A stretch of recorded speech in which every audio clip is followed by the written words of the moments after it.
Hello, everybody, and welcome to the Cut to the Chase Sports Podcast, where we bring a unique insight and analysis behind your favorite teams at the collegiate and professional levels. I'm your host, Chase Johnson. Alongside me, I got Matt Ricketts up top. What's going on, Matt? What's up, man? Favorite show of the week. Ready to go. Sure. Brady, down below, how you doing? Doing good. I'm ready to get going here. Excited as well. And ready to talk some football once again. Yes, sir. We do it every week. That's just how we get down here on the Cut to Chase Sports Podcast. Talk a lot of college football, NFL here and there, but man, without further ado, let's talk some Week 6 college football picks, predictions, and break it down a little bit. And right off the bat, we got one of the few top 25 matchups going on in the SEC. Number 8 Tennessee goes and travels to Death Valley with the number 25 Louisiana State Tigers. That's Saturday at noon on ESPN. This is definitely a big game. Tennessee is favored by 3 in this one. And you look at the quarterbacks, both quarterbacks have not thrown an interception. You got Hendon Hooker for the Volunteers that had a really good season, then Jaden Daniels for LSU, who's he's thrown 6 touchdowns and no interceptions, and is also their leading rusher. I'm gonna throw it to Matt though. Matt, so what is your sense of this game in this top 25 matchup? What do you think LSU would have to do to pull off this home upset over Tennessee? Personally, I think it's a good week for them to play LSU, or to play Tennessee rather. They're looking ahead to Alabama here in a couple weeks, right? It's coming up, big game. Now LSU has been playing a little bit better as of late. Obviously, they had the big road win against Auburn last week, which is, Auburn's not very good, but it's a big rivalry. So it was important for them to go out and get that type of win. In terms of Jay Daniels been playing decent as well. But in terms of being able to pull off the upset, they just got to slow down this Tennessee offensive attack with Hendon Hooker, obviously, Cedric Wilson, all the guys they have. It's one of the best offenses. He's definitely submitted himself. Hendon Hooker has submitted himself as a Heisman candidate for sure, in my opinion. I think he'll end up in New York if he keeps playing the way he is right now. Excuse me. But here in a couple of weeks, obviously, they have Bama, right? Now, here it is. You're playing at one of the biggest, loudest stadiums in college football in Death Valley at LSU, right? So I don't think it's going to be one of those situations where Tennessee is looking ahead. You know what I'm saying? Because they got to go to such a hostile environment and play a team that's coming along a little bit here in LSU. You know what I'm saying? So, like I said, I think they just somehow they got to find a way to slow down Hendon Hooker, because you're not going to be able to stop him. You can't stop great players very much. You know what I'm saying? You got to just be able to try to maintain them, slow them down as much as you can, and then, try to score as many points as possible to hang with them. I just don't know if LSU can manufacture enough offense to be able to hang with them, but we'll see. Off to you, Brady. Yeah, this is one of my favorite games of the week. Definitely a really interesting matchup.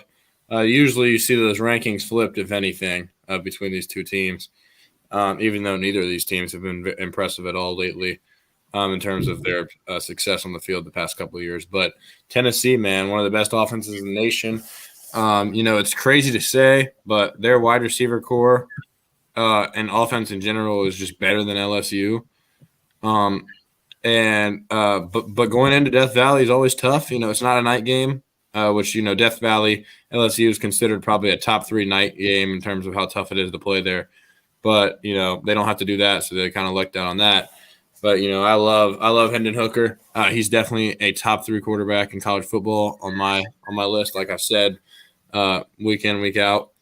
And I like Jaden Daniels as well. He's a very solid quarterback. I don't think he's had – honestly, my thoughts is before the season – there was no debate. So, the vast majority of people believed that Jackson Smith-Njigba was the number 1 wide receiver in college football.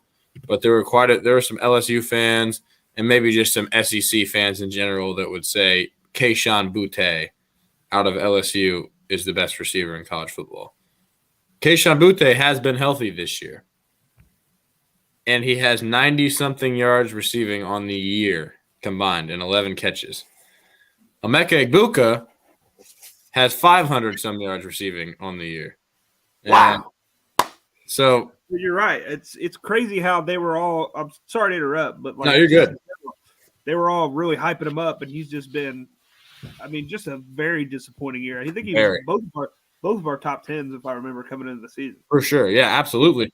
He was a no-brainer. Like, I didn't believe he was the number 1 or even 2. So most people would have put him probably at 2 or if not Jordan Addison. But, man, this guy is just struggling. It's not even the fact that he's not getting the ball or anything. He's not running good routes, and he's not catching the ball when it's thrown to him. So he's had a horrible year so far. That's just crazy to think about. Like, Julian Fleming has more yards than Kayshon Boutte and has played less games. It's a tough thing when you look at it. Like, for your guys' list, obviously, you look at your top 10 list when you guys made those, and we all made them in the off season. But obviously, there's guys that'll climb up the depth chart that you would not have expected. Guys that'll climb up draft boards here and there. Obviously, I think every last one of us expected. When we're talking about receivers, a guy like Jackson Smith-Njigba or Kayshon Boutte to be playing at a very high level this year. Jackson Smith-Njigba is not playing right now, which, he might be back here soon. Kayshon Boutte obviously is not playing at a high level at all, not even breaking the 100-yard mark. There's a couple of guys that, have really not lived up to their expectations, but then there's a couple of guys that have really shot up. That just seems how it is with wide receivers every year. Guys will, they'll battle for their spots in depth charts. They'll battle in training camp, and they'll just get one opportunity, and they'll really take that opportunity, and they'll go to the sky's the limit with that. And that's where you'll see some of these great receivers really make names for themselves. I haven't seen that with obviously LSU, but Tennessee, I know we talked about Jalen Hyatt, a little bit in the offseason, but he's had a really good season up to this point in early October. 23 catches, 325 yards, 3 touchdowns.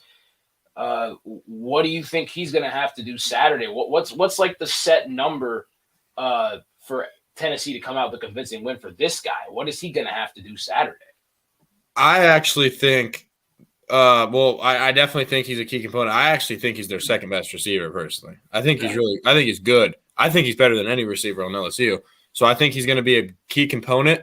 But Cedric Tillman, their outside, X receiver, to me, I think he'd be in my top 10 receivers in college football if I made a list right now. That's true. I mean, you're looking at Hyatt and Cedric Tillman. They're both really close when it comes to catches and yards and the yards per catch and everything. So that's definitely a great option right there. Second option, 1A, 1B. So those guys both. Definitely. They need to combine for at least 150 receiving yards, which I think could be very doable this game. I think with this LSU defense, which pass defense has not been good recent years, I think that Tennessee, and they still like to play aggressive because they have too big of a too much pride really to like back off and drop into deep zone coverage. A lot of college football though, teams' identities obviously come back from 5 years ago, 10 years ago, even like 30 years ago. And, their teams are not really going to be able, like some teams just don't adapt to it, or they're like, okay, we're weak in some spots and we're just going to, we're going to play the exact same way we've been able to play for the longest time. And, that pride will literally bite you in the ass some years. And I could literally see LSU getting bit in the ass on Saturday if their pride gets right to them instead of, their actual skill or their, actual defensive expertise would, Brian Kelly obviously coming in. This is a really big game for him. He's got a top 10 team coming into his house, his new house. Obviously don't let the door hit you when you're out of there. So, I mean, this is a really big game for Brian Kelly. This is a huge game for Tennessee when it comes to going on the road and playing. It's, number 25 LSU, but it's still a top 25 ranked team as of right now. You could literally, this is an SEC opponent. You take them out in their home stadium. Like, I know it's a noon game. I know it's this and that, but this is a lot bigger game than I think most people are really talking about. Than it really is. I think it's a lot bigger than what other people are trying to say it is. So, but this is definitely going to be a very interesting showdown on ESPN. Another one though, 2 undefeated teams playing, TCU and Kansas. TCU obviously just, took Oklahoma's money and just ran off of it, just kicked them to the curb. Like, I'm not even going to give an analogy because the analogy is probably not even good enough there. But and then Kansas is 5-0. They're 19th ranked in the country. They've been winning games in many different ways. What is the diagnosis on Kansas coming into Saturday? To me, they have overperformed, no question about it. They deserve to be ranked. Do I think that they're going to last long in these rankings? No, I don't. But their quarterback Jalen Daniels has looked very impressive up to this point. Their offense in general has looked really good. It's just an interesting team because they don't have much skill at all. They're one of the least talented teams in Power 5 in terms of recruiting, obviously. But they really have their coaching from Lance Leopold's been great this year, obviously. Their offense has looked really good. This TCU team is electric. And, I heard a stat that 11 of their players last weekend against Oklahoma ran at a speed of 22 miles an hour or more, which is flying. What's up? Them boys are flying. Flying. That's just what it is. I mean, that's which I don't know if I can believe that necessarily because there's also a stat that only one player like in all of like the NFL or something has ran that this year. So that means TCU, if that's true, has been was flying on Saturday. They must have some Texas speed down there or something because they looked like they were flying. That's for sure. Oklahoma's defense looked like they were a peewee team against TCU. So TCU's got speed, and then they have a preseason, top 10 wide receiver on my list, Quentin Johnston, jump ball guy. He's having a pretty nice year so far. Still really like him. Still think he's a first-round talent over at TCU. Well, I like both of these teams. I think both of these teams, two of the best teams in the Big 12, TCU and Kansas, baby. I'll tell you, I don't think we would have expected that. Matt, what's your thoughts on this? Kansas, what a story. Story of the year so far, right? Undefeated. Lance Leipold's a hell of a coach. They have a top 10 total offense in college football, which is crazy. Brady already talked about the talent disparity. It's insane. One of the worst teams talent-wise in the country, and they're playing against big boys. They're just playing really good football. So that's number one. Number two, TCU, Max Dugan is playing really well. Clinton Johnson, obviously, you talked about. Just the overall, I think TCU, in my personal opinion, from what I've seen so far, is the best team in the Big 12. I think they're going to win the Big 12. So, like Brady said, you think Kansas might end up falling off a little bit. They haven't played, Oklahoma. They haven't played some of the bigger teams yet. So they will get there. But as of right now, currently, they're playing really well. This is a really exciting game. We got some good noon kickers on Saturday that I'm going to be drinking some Miller Lights to. It's going to be really nice. Get ourselves nice and lubricated, warmed up for the big Buckeye game coming. Okay, it's exciting. But like I said, I do think TCU is the better team. I think they're the best team in the conference so far from what I've seen. But it's going to be. I think this is going to be a really high scoring game. I think it's going to be a shootout, back and forth, kind of. At Rock Chalk Jayhawk, baby, at Kansas. I'm excited for this one. This is going to be a good game right here. Man, you look at Kansas's upcoming schedule after this big TCU game. That's going to be on FS1, by the way. They go to Norman. They play Oklahoma the next week, and then they play Baylor, and then they host Oklahoma State, Texas Tech, Texas, and then they're on the road at the end of the season against Kansas State. I'm not going to lie. If Kansas wins this game Saturday, I might ride them all the way. Until they prove me wrong. I'm not going to say all the way is I'm not going to say all the way meaning to, the playoff or anything like that because that's absolutely ridiculous. I think I agree with you, but I just think it's hard for them to – it's hard for a team that doesn't have an elite talent to continuously just pull it out. And they're beating teams that, they're playing, they're convincingly winning. It's not fluke as shit, but I just think eventually somebody's going to come in and that's better. I think it's going to be this weekend. So definitely could be. And I mean, Frogs, go Frogs. They could. I mean, they definitely could. I'm not too sure. I'm not, I might give a hot take later, might not. I'm not too sure. But I mean, Oh, a this, little preview I don't action know. here. I don't know. And that's actually like 50-50. I have no idea. But I mean, this Kansas team, I mean, if those guys are able to get, obviously grow together, get better as a team each and every week, and they're able to take down a team like TCU's electric on offense and, have they're a top 20 ranked team coming into their house. I mean, why can't Kansas believe that they can beat anybody in the Big Absolutely, 12? yeah. Why not? I mean, the Big 12 Absolutely. as seen, I mean, nobody plays defense there. And Kansas offense is it's not spectacular in terms of college football, but it is very, very balanced. So that means anything could really pop off. So I'm interested to see what Kansas can do this weekend. I'm actually kind of excited for this game. I'm not going to say really, but I'm kind of excited to see what happens. We'll This be there. next game, We'll be there watching. Here we come. For sure. Yeah, we'll have it on another TV though. And this next game, Utah and UCLA. We're probably not going to get to watch a whole lot of this one being a Pac-12 3:30 kick, but yeah. I mean, you look, it's 11 versus 18 games at the Rose Bowl. Cam Rising, 13 touchdowns, 2 interceptions. Dorian Thompson-Robinson, who feels like he's been at UCLA for quite a long time, kind of like how Luke May was in North Carolina. It looked like he was 30 over there, but I mean, this should be a pretty good matchup when it comes to Pac-12 terms. What are we looking at in this? We're looking at some physical football coming your way. Both teams like to run the ball. Both teams, UCLA knows how to stop the run. They're very good defensively. It's actually underrated the way they play. 80 yards per game on the ground.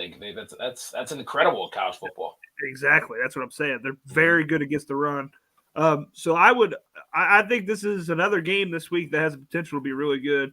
Utah's got a big one next week too with USC. So they're not going to. But here's the deal. I think if you don't have a number, sorry, Marley's barking. If you don't have a number against UCLA's name right there, I think you could see a Utah team kind of looking forward. Now the fact that UCLA they didn't blow out Washington, but they handled them. They convincingly beat a top 20 team, 15th I think Washington was last week. They beat a top 15 team. I think Utah's going to come in and respect them a little bit. I think this has a chance to be a really good football game, kind of low scoring. Whoever runs the ball and whoever stops the run, just like most football games that ever play, is probably going to win this game. But it's exciting. I think. We'll wait to pick later. We'll wait. I'll give you my picks later. And you think about it. I mean, like Matt said, there's a very good point that if UCLA didn't have that ranking right by their name, the next game's USC. It's a home game. It's most likely going to be a night game. There's going to be a lot of animosity going down, down in Utah. But I mean, this is a big game, though. I mean, you're going to have some real smash mouth football. You're going to have in the trenches. The game's going to be one of the trenches. Both teams average about the same amount of points, give up about the same amount of points. Utah actually stops the run decent. I know in college football, 123 yards is it's quite a bit. It's quite a bit in football anywhere. But like when teams are able to run the football that well in college football and have decent passing games, 123 yards doesn't seem like a whole lot when it comes to teams running for 200, 250 yards a game. It seems like it's actually not that bad of a number. UCLA, on the other hand, of 80 yards per game, that's elite. I know the teams they're playing, obviously, they played Bowling Green, Alabama State, South Alabama, something about those Bama teams, Colorado, Washington, and they also have a big game themselves actually 2 weeks from now against Oregon, number 12 Oregon. But I'll ask this, Brady. Tavion Thomas or Zach Charbonnet, who's having the bigger day? Ooh. I'm going to go, man, I heard Tavion Thomas has been, not showing up to class, and, he's had some issues lately is what I've been hearing. I've heard that they need him to get back in check like he was last year and focus on football. I'll go Zach Charbonnet here. Oh, he's a Michigan man. Come on. Yeah, but he left. He left. He said bye. I was supposed to pick the other guy.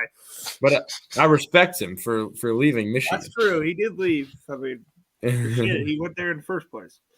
He did, but he realized that it sucked and left. And now he's succeeding. Everybody makes mistakes. Yeah. I'll forgive him. Tavion Thomas didn't come to Ohio State, even though we didn't really offer him. But Yeah, we yeah. There's a lot of people Ohio State offer, a lot of people they didn't offer, but hey, we're Ohio State, so for Ohio State for a reason, which is why we're he isn't better than either of our running backs, so it don't even matter. But we could have had Jahmyr Gibbs and Bijan. We could have had pretty much all these guys. At some point, we had like every one of them silently committed or something. Yep. But I just wanted to talk about Utah real quick. Okay. Is the fact that they should have probably beaten Florida. Well, I'll be honest. They should have won in the Swamp and won. They're better than Florida. There's no question. They could be a playoff. They could be looking for a playoff spot right now and be very square in the mix for one if they didn't lose that game. I mean, with the momentum, I would probably pick them next week against USC. I'm not sure if I will or not, but I'm talking about at that point. Because I just think they're a very physical football team that runs the ball hard, and I think Cam Rising is a good quarterback. Fun fact, he was Texas's third-string quarterback, not last year, but the year before. He used to be on Texas's quarterback. I don't know if Matt knew that or I don't know if you did know that. He was third-string. I thought he was backup or something. I didn't know that. He was a distant – he was down there in the depth chart. But, I really like this matchup. UCLA, Utah is going to be a good one. Dorian Thompson-Robinson. I got a fun fact about him, actually. Let's hear the fun fact. Let's hear this is his fifth year as UCLA starter in a row. He started as a true freshman. Now this is his super senior year, and he's back as the fifth-year starter. He didn't start until his senior season in high school because he was Tate Martell's backup. And he played wide receiver. Bishop Gorman. He started – he knew he was going to be the starting quarterback his senior year, but he played wide receiver his freshman, sophomore, and junior year. Wow. And Tate Martell was his quarterback. Talk about taking some sacrifice there, and then actually the ultimate payoff when it comes to being a 5-year starter at UCLA. Yeah, he started many more games in college than he did in high school. Oh, that's for sure. Man, that's crazy though. DTR there. All right, and now we're going to go to Ohio State, Michigan State, the 4:00 game on ABC. We could sit here and talk for hours about Ohio State and how, great the running game is, how receivers have stepped up and they've made plays in the absence of Jackson Smith and Jigba, how C.J. Stroud is the front runner for Heisman, 18 touchdowns, 2 interceptions.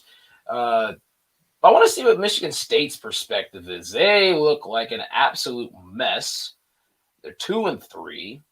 Peyton Thorne has he's 8 touchdowns to 6 interceptions. There's not many bright spots on this team. Can you guys find any bright spots from this Mel Tucker coach team? Well, right now they don't have much of a bright spot, but they have most of their offense back from a year ago that was a good offense. I mean, they don't have the best player on that offense is the biggest problem about that, though. Kenneth Walker last year, most productive running back in all of college football. Definitely missing him. Peyton Thorne's just been off rhythm. I mean, I think this team has a lot more potential than it's playing at. I don't think they're like a top 10 team or anything. They're just not. They're not as good as they were last year. They don't have that same chemistry for some reason. Beating Michigan, beating Penn State. They beat all those teams last year. But I believe they've got some transfers on defense. Their pass defense still hasn't improved much. And I think that Jaden Reed, their wide receiver, he had a good year last year. He's got the potential to make big plays, obviously, at all times. And this is just one of those things where, Michigan State is not quite a 2-3 level team. I would say that, but they're not. They're also not like some great team or anything. But it's always fun playing Michigan State. Traveling to East Lansing, never going to be too easy. First road game for Ohio State this year. It's going to be a test in that sense. They'll have a lot of fans there for sure. See what C.J. Stroud looks like on the road, and we'll see what we roll out there on the offensive product and defensive product. But you got to try to pass the ball here. You got to try to sling it. Michigan State's giving up a good amount of passing yards per game. I think it's like 275. 200. Yep, 275. Yep. 275. So if we really try, I'm sure we can easily hit that 275 mark. Last year we hit 400 at halftime against them. Yep. And CJ tied the all-time. Matt remembers that game quite well. Matt definitely remembers that game. I do. I do remember that game. If we were able to put clips on here, I think we would definitely show the people about this. Oh, we would have that clip right on there. Oh, we'd have that. We play that clip right once a week, honestly. Oh, for sure. Yeah, I mean, Matt. So talk about Michigan State, man. What's I think Brady answered the question really well about what bright spots do they have. There's not really a whole lot going down for the guys in East Lansing, but could you find any other spots? I'll tell you the biggest concern I have coming into the game is that we're going to keep trying to play Denzel Burke, and they're going to hit some deeper throws. I could see that happening with Jalen Reed or whoever the receivers are out there. Peyton Thorne could hook up with them and keep someone in there. Other than that's the only bright spot they have, the only one. Okay, I'm telling you right now, it wouldn't shock me if the Buckeyes go in and score 60 points. Wouldn't shock me at all. 60 points against East Lansing, against Michigan State. I will say this: it's an underrated environment in the Big Ten. I've been there. It can get a little loud. Luckily, the high is 56, and we're only in October. We're not into November yet, where you get the shit coming off the lake. Where I've been in one of the coldest fucking games I ever played. Hold on, that was 2016? Was that a LJ Scott game, right? Yeah, we won by 1 point. Yep. They went for 2 at the end to go for the win, and they didn't get it. We ended up going to the playoff. That was the year we beat. The next week we beat Michigan in double overtime. I went to that one too, but that's so did I. Story. You talk about colder than cold could get. Freezing cold, snow coming down. It's brutal. Now, luckily, like I said, we're in the middle of October, beginning of October, so it's not going to be as cold. But if it gets windy out there, could set the low was 35. Could get a little bit more chilly. 35 still? Yeah, low's 35, high's 56. So it could start getting a little bit more chilly. I mean, the kickoff's at 4 o'clock when the sun starts going down. It is starting going down. Yeah, second half it could get a little bit of a weather deal going, but I don't have any doubt that I think we come. This is a good road test. Yep. It's a good road test because Michigan State. I mean, they suck, but they're not like. They're not the worst team ever. You understand what I'm saying? They have a proud fan base. I mean, people show up. They play us well historically. It's going to be a tough environment to play in, somewhat. Yeah. Okay, so it's a good warm-up test to go on the road, play them. I like it, but I think we're going to score a lot of points. I really do. I got a bad feeling for them. I just, like I said, the only thing that I would be scared of is them trying to take shots at our DBs. So we'll see. Can't let them get a foot in the door, I love that you're just finally admitting that I was right about Burke. I'm just playing. I never said he was this bad, but he's having a bad year so far. He is. I'm just trying to mess with you though, but I've got a TikTok to show. Who's ready for an ass whooping? Ass whooping? Ass whooping? Good old EDP, man. That's I'm not gonna say good old EDP, but yeah, that's very true though. That ass whooping could really come into play in these. I cannot wait to be about 10 beers deep at 4 o'clock. And we'll talk about your over under here at the end of the show. All right, we're gonna talk about that. All right. I'm telling you right now, I'm excited. This is Big Ten football. Oh, yeah. I mean, this is a real Big Ten game. We talked about this. This is a real Big Ten game. We talked about this. I think we're finally on the road. Yeah. Yeah. It's the 4 games that Ohio State fans look for, 100%. The 4 games. Wisconsin, Michigan State, Penn State, and Michigan. Those are the 4 teams that you look for. We already hit 1. We're playing 2.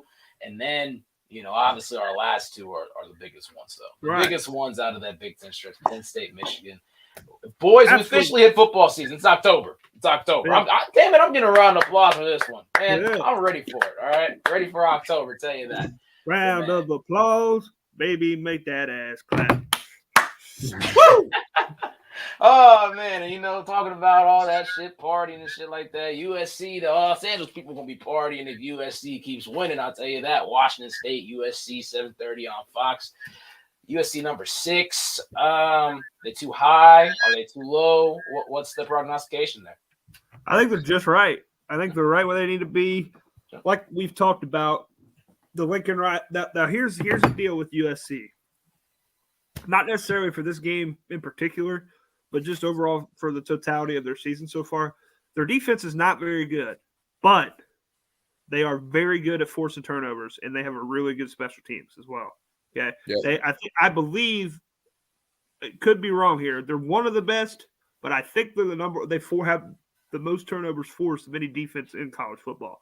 So, like you're going to give up a lot of points, but they're also creating possessions for their offense as well. So Very it's kind of opportunistic. it's a decent trade off there. You understand what I'm saying? Mm-hmm. Yeah. So I think they've got to continue to do that, or they got to shore up. You know how many points are giving up. One or the other, something's got to get. Whoever, you know what I mean. They got to continue to force turnovers, get Caleb Williams and Addison the ball. That offense is really damn good, man. Lincoln Riley's got them rolling right now. I believe I think it's like a 2-touchdown favorite in this game. Let me look at this. Yes, I believe they are 13, minus 13 USC. Yeah. Yep. So yeah. Might be a Matt's pick. I'm not sure. Could be. Who knows? I mean, I don't want to hit like that too far, but yeah. And you look at USC, like talk about their offense, 480 yards a game. They actually have a really balanced offense. When you look at it. I know. I'll get to Caleb Williams in just a second. 296 passing yards per game. They run the ball for 183 yards a game as well. Obviously carrying a little right there, Travis Dye. But I mean, USC, when you look at it, they should be very confident when it comes to having that balanced attack and having a defense that's very opportunistic, and they, obviously get a lot of turnovers, and they're able to put their offense in really good positions, especially field positioning. That offense can score. That offense can score really from anywhere, but obviously giving your offense a bigger boost when it comes to, giving them better field position and a ton more turnovers and just stealing possessions from other teams. That's such a huge thing, especially down the stretch when USC is going to try to make their run for the playoffs and make that push. But I will ask this, Brady. All right, we talked about this Saturday night. This was very late, but Caleb Williams is a weird quarterback. I remember you saying. Yeah. What exactly makes him that, in your words, weird or mysterious of a quarterback? Because when I turn on a USC game, I don't know if I've ever seen him deliver a normal throw from the pocket where he just drops back, hits it, takes that 3-step, and fires it down the field. It always has to be, scramble to the right, throw it jumping weird to a receiver that's, opening the end zone, or hold the ball in the backfield, step in the pocket, roll right, look left, look right, throw it to a guy in the back of the end zone wide open, but jump weirdly while you're throwing it to make it look like some crazy play when all you have to do in reality is flick it to him. I feel like he tries to be a little bit extra sometimes. Like, he's very talented. His very talented quarterback. Obviously was a 5-star for a reason. One of the top 10 quarterback in college football, in my opinion. But I would love to see what would happen if he played a Bama, Georgia, and Ohio State, or a Clemson type of aggressive defense right now. Yep. Which I love that I can include us with those teams so far this year. But definitely. Thank you, Jim. I just don't know what would happen. He would get swarmed. I mean, he doesn't like to throw from the pocket to me. I've noticed that. I haven't heard it talked about much, but he's always – I just don't know. I want to see him throw from the pocket more in terms of me moving him into up my list, or like having a little bit of a higher opinion on him. Because in terms of talent, he can sling it. He's got a nice arm. He can throw it from weird angles. He's fast, really fast. But I do think he's a really weird quarterback.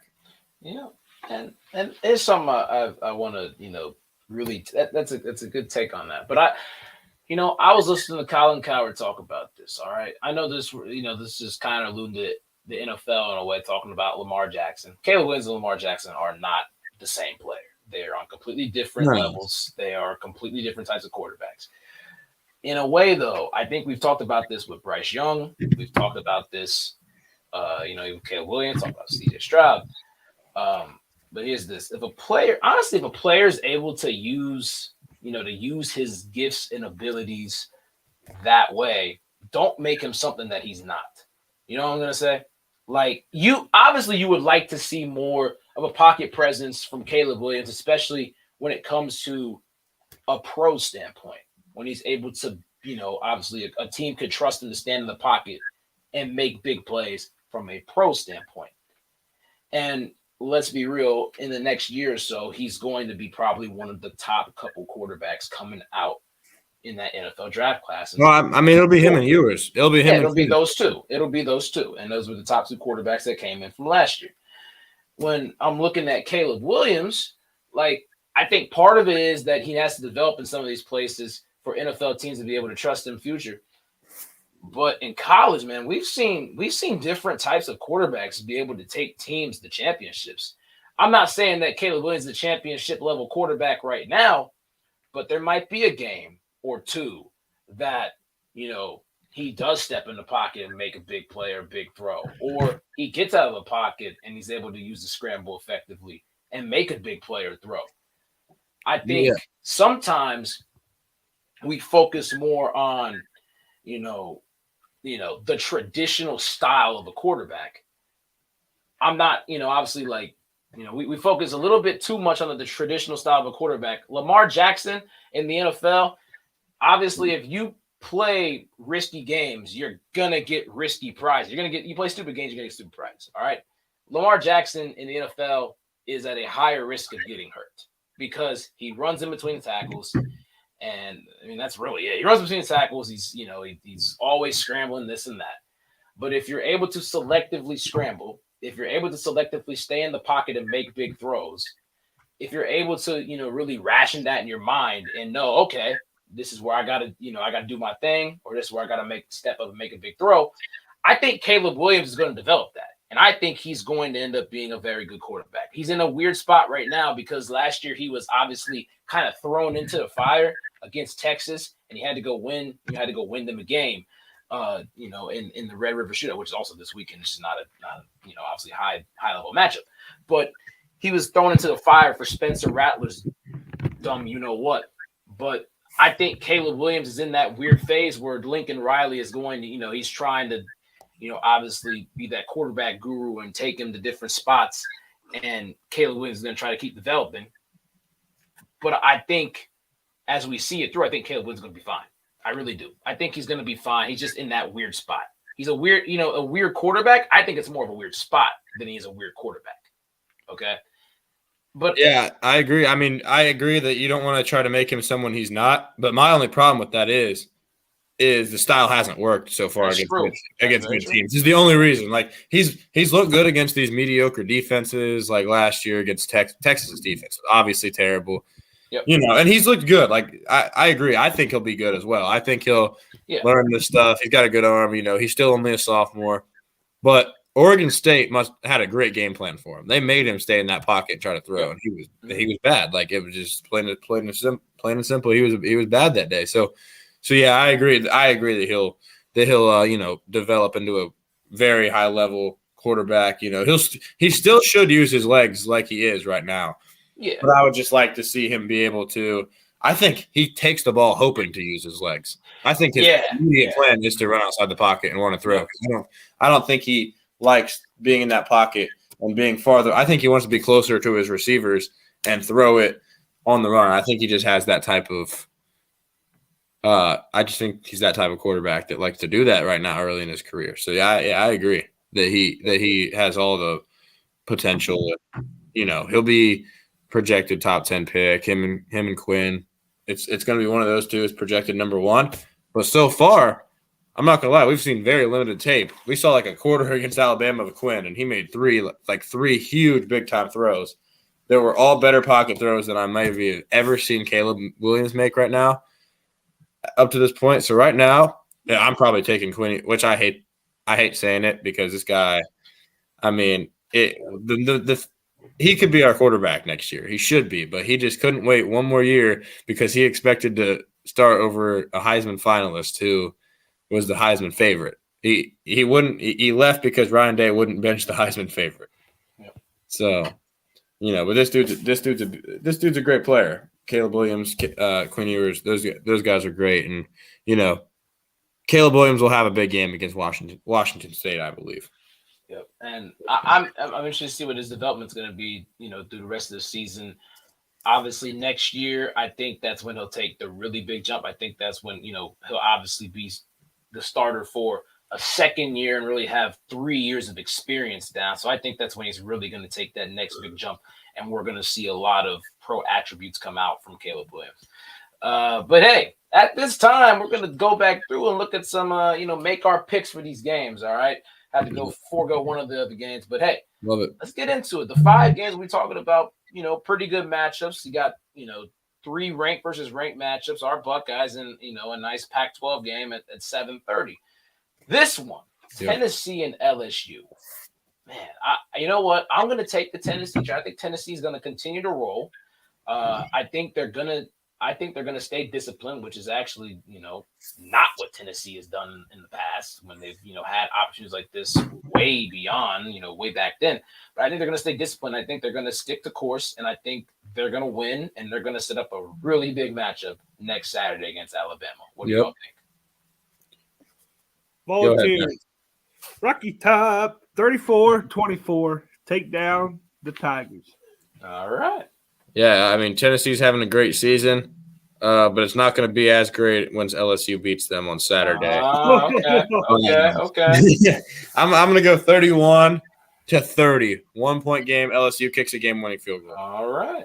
And I think LSU catches them at home. I don't see a world where Tennessee has a spot to push for a playoff spot. And I know that's not the only reason. That's not the only reason. I think LSU is legitimately going to be very aggressive this game. I think they'll give up points early, but I think their defense will settle in. And I think they find a way. And I think Kayshon Boutte scores 2 touchdowns this game. Okay, that's very bold coming from a guy that hasn't even broke the 100-yard mark this season. So he doesn't even. He's gonna break the 100-yard mark. He's gonna go for 70 yards and 2 touchdowns. All right. That's So 5 catches. look at that.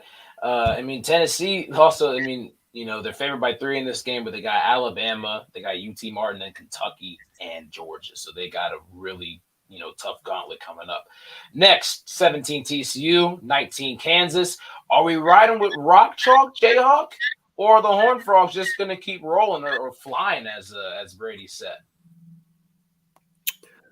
Go ahead. I'm taking TCU 45-42. It's going to be a good one. Okay, barn burner. All right, Brady. What about you? I'm taking TCU as well. I love what I saw against Oklahoma. And I think that their offense is way too fast for Kansas to even keep up. I mean, I just think they have a big offensive day. Max Duggan plays well. Quentin Johnston has a good day. Give me TCU.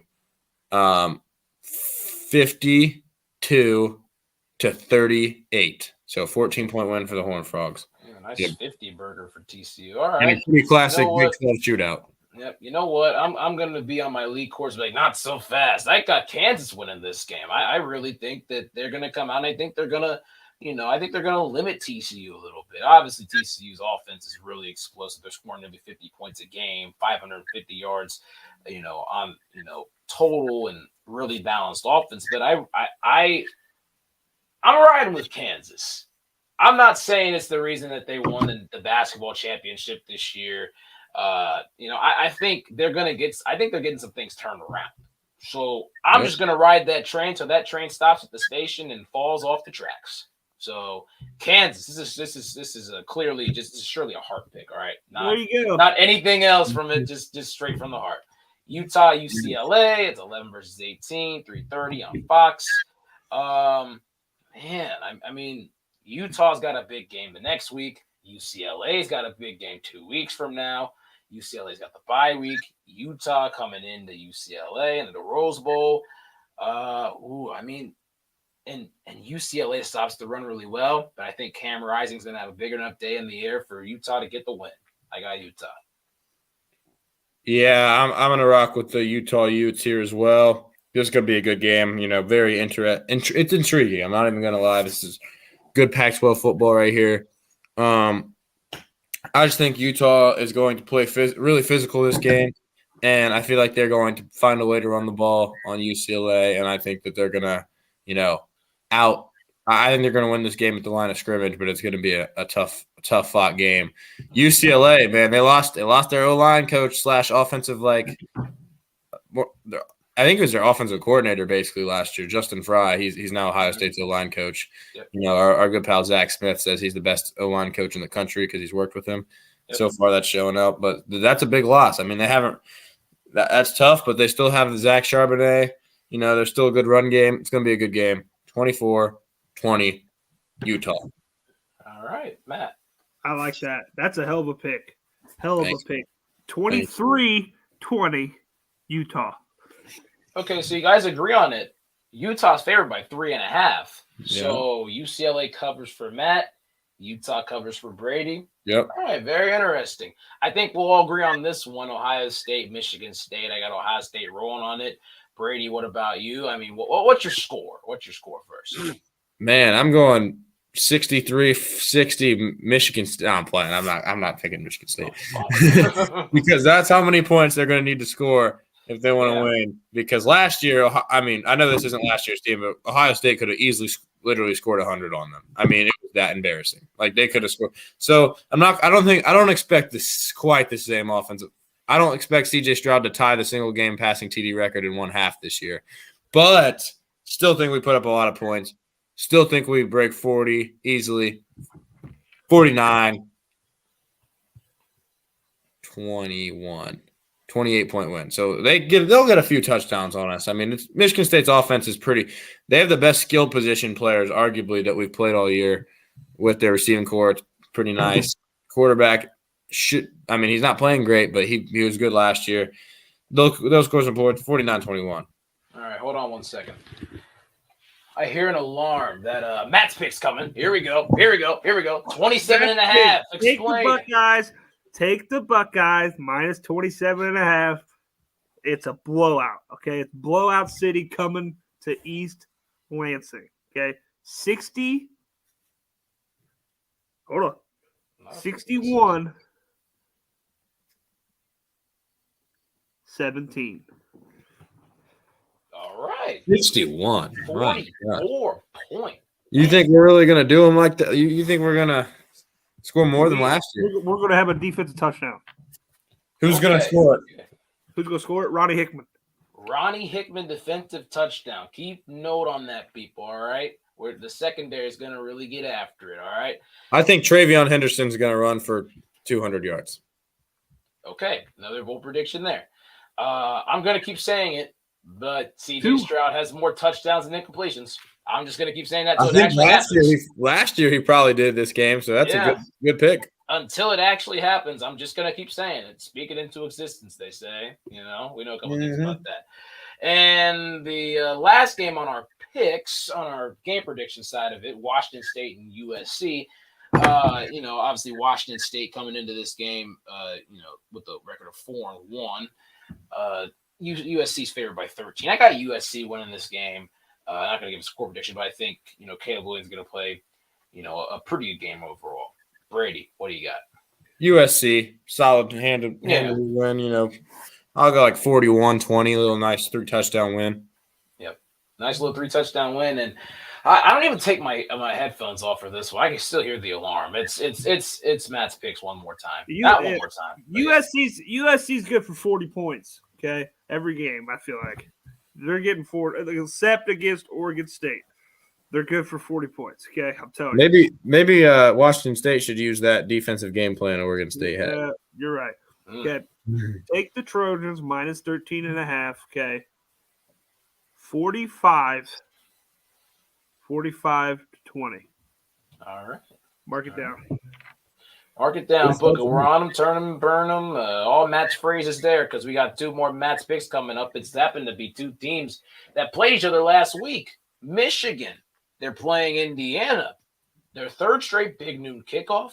They're favored by 22.5, it looks like, actually. That's Matt, it? Explain. I got the Wolverines here, okay?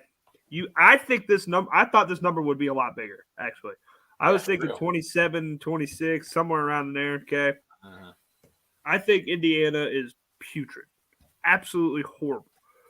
They're just a terrible football team. I think just Michigan runs away with it. I don't know any other way to say it. I think they're just more physical. They're just going to dominate.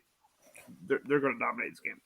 Yeah, I like this one. Rutgers is better than Indiana, and if Michigan can't beat them by over 22, that's kind of sad. I'm sorry, but playing at Bloomington is not hard. I thought it was a cool campus, but all their fans left in the second quarter.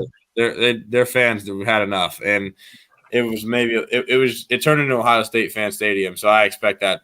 I agree with this pick. Michigan is going to murder Indiana. Is all I gotta say. Good pick. Yeah. Good pick. Yep. And then the other team that Michigan took care of business against, Iowa. They're playing Illinois. They're playing in Champaign. 3-2 Iowa, 4-1 Illinois. All right. Iowa 3+3.5. Hear me out here, boys. Hear me out. All Okay. right, all right. What do you got? Illinois just had a huge week. Okay. Against Wisconsin. Iowa just had a shitty week against Michigan. I think Iowa's the more talented football team. I think they're better coached. I think this is a really low-scoring game. Okay, but I think Iowa wins by 3 points, 20-17. The Hawkeyes pull it off in Champaign. Bet the Hawkeyes. There you go. Should be an interesting matchup for sure. Honestly, Big Ten West football. Illinois trying to see if they're for real, if they can prove themselves. They did just get their first win in Madison nearly 20 years. So it's got to give hats off to them for breaking some trends. But yeah, I mean, that's our picks right here. You guys got any final thoughts before we get off this thing? Actually, hold on one second. We're not going to let this thing slide. Obviously, Matt did take the over. He was over the over-under last week, over 19. We're going to mark it up to, since he's going to, we're going to say 21. All right, 21 is the over-under. What do we think? Well, I don't know if I'm going to work Saturday or not. It's up for debate still. If I don't, I'm going to take the over. If I do, somehow I still went over 19 anyways last week. I have no idea how, but I just had faith in it. Apparently. I'm going to take the under this week. I think I might end up about 20, but it wouldn't shock me if I hit the over either. What about you, Brady? I'm going to take the under this week. I have a feeling it's going to be under. You know what? I'm going over. Don't do it if you don't have to, but I just have another over feeling. I really do. It's one of the top 4 games looking on our schedule. That is true. Ohio State. I just feel like Matt's going to be just locked in with it, and he's going to be. Yeah, I mean, you got to celebrate this win, no matter how Michigan State's doing. You still got to celebrate a win over Michigan State. Yeah, and I think, and I'll tell you, we have no issue doing that. Matt has no issue doing that whatsoever. Oh yeah, man. I mean, another week through, another college football picks coming. I mean, we got some, really interesting weeks coming up, especially next week. I mean, this is arguably going to be one of the biggest weeks. Next week is the best week of the year. Oh yeah, we're not even playing. Yep, we're not even playing. We're going to focus on a lot of games. You got that, and then obviously we'll keep you guys updated when it comes to the week of the game. So, but man, for us, I mean, I'm Chase Johnson, it's Matt Ricketts, Brady King, and we will catch you guys next time.